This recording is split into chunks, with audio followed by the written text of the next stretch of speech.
I came across this story while researching this book on the First Afghan War.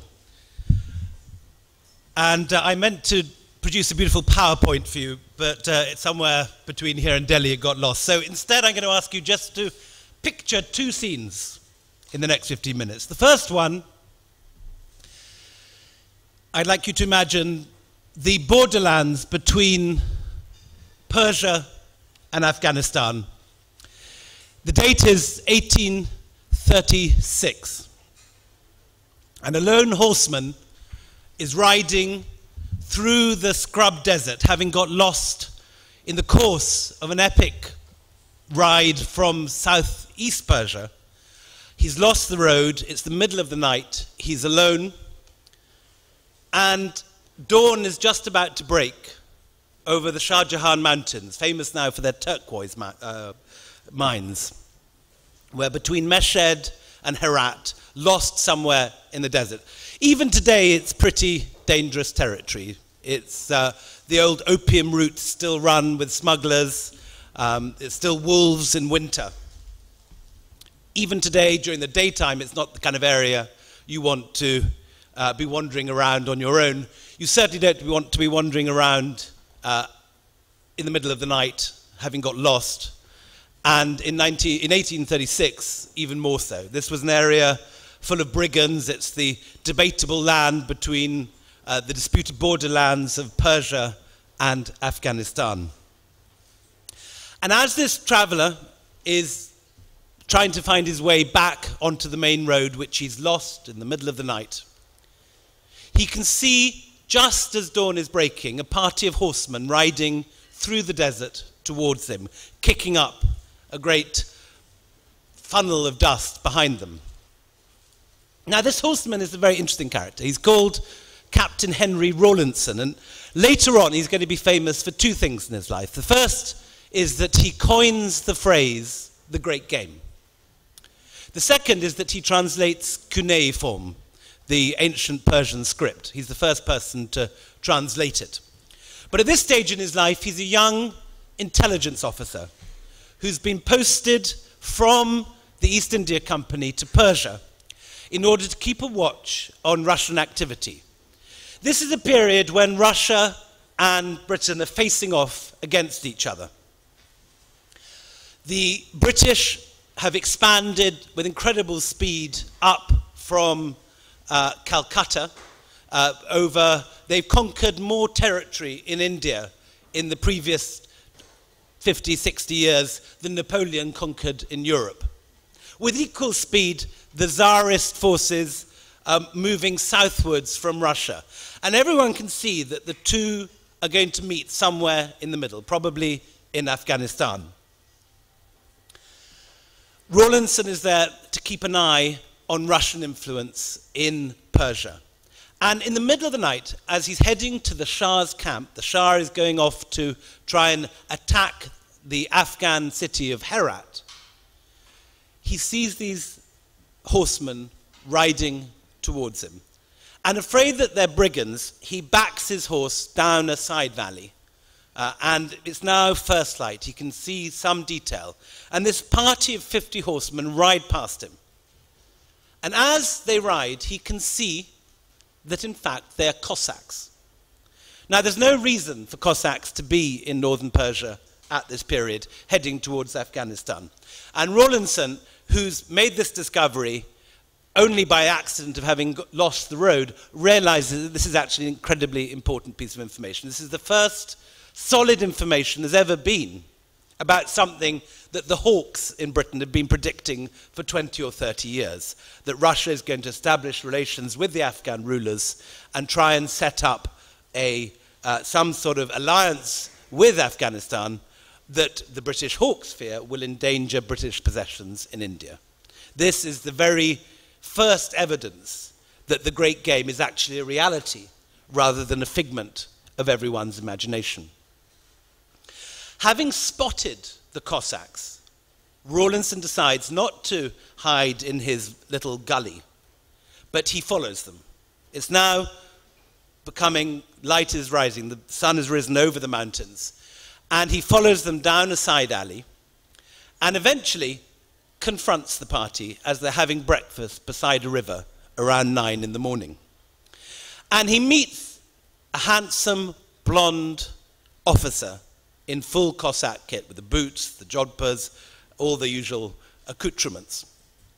And he tries to talk to him. He tries, as people seem to be able to do at this period, first of all in Russian, but the man doesn't answer. He tries French, he tries Arabic, and eventually, having failed with Persian, he tries Jagatai Turkish.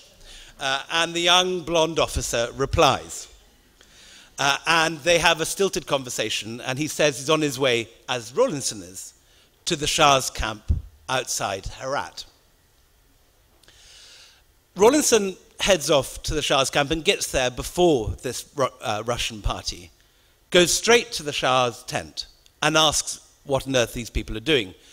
And the Shah replies that it's absolutely nothing to do with him, that they are a Russian party on their way to open relations with Dost Muhammad, the Amir of Kabul. Shortly afterwards, the Russians ride in, and the blonde officer gives himself out in the camp to be a Muslim called Omar Beg. And his name, and this is the name that he's known as in the Persian camp. Rawlinson writes a description that night, which I found in the National Archives in Delhi.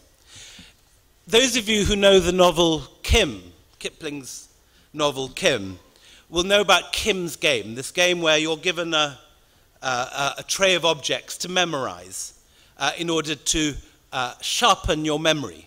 And you have to write exactly the objects down after the lights go out.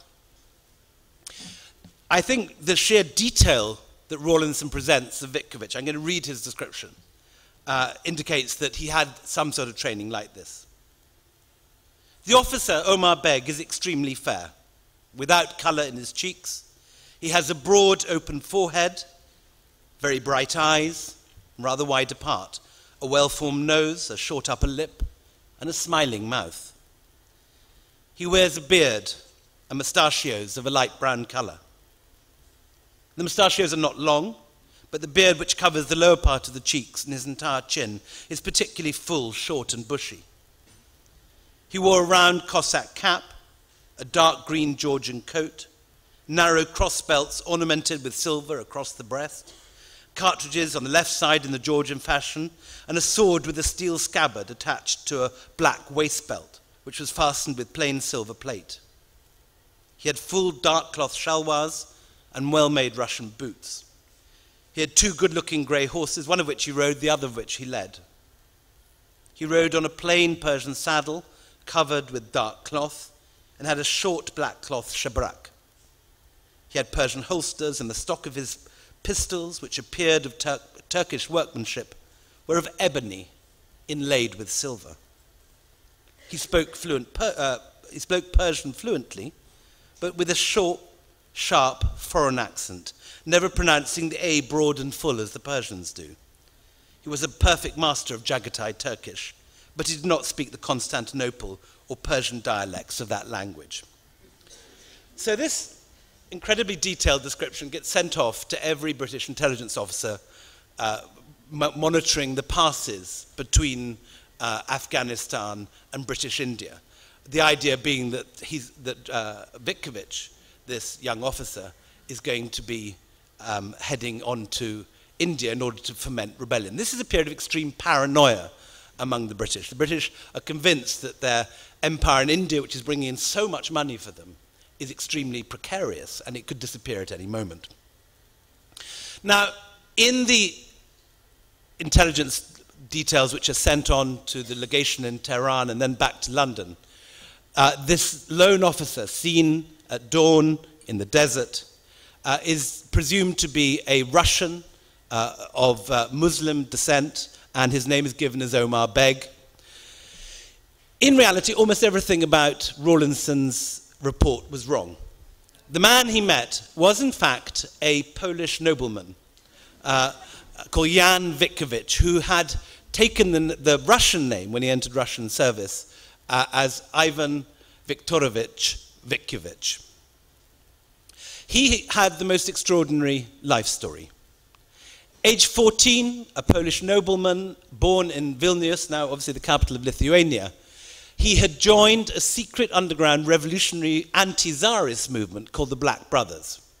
And having been caught just passing anti-Russian messages and scribbling things on the blackboard against the Tsar, he, age 14, along with all his friends, is sentenced to death.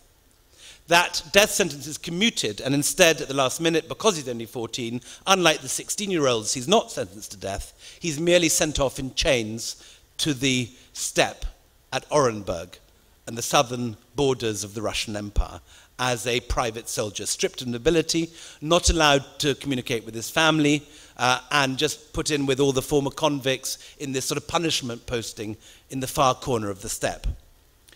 3 of his former colleagues and revolutionary friends commit suicide. 2 others die. 1 goes mad in prison. But Vitkovich decides that he has to somehow survive this, and he does this by entering Tsarist service, betraying everything that he has stood for in his life up to this point. And he becomes the first Russian to play the great game. He learns all these languages, and he reads everything he can on the steppe, on the whole region.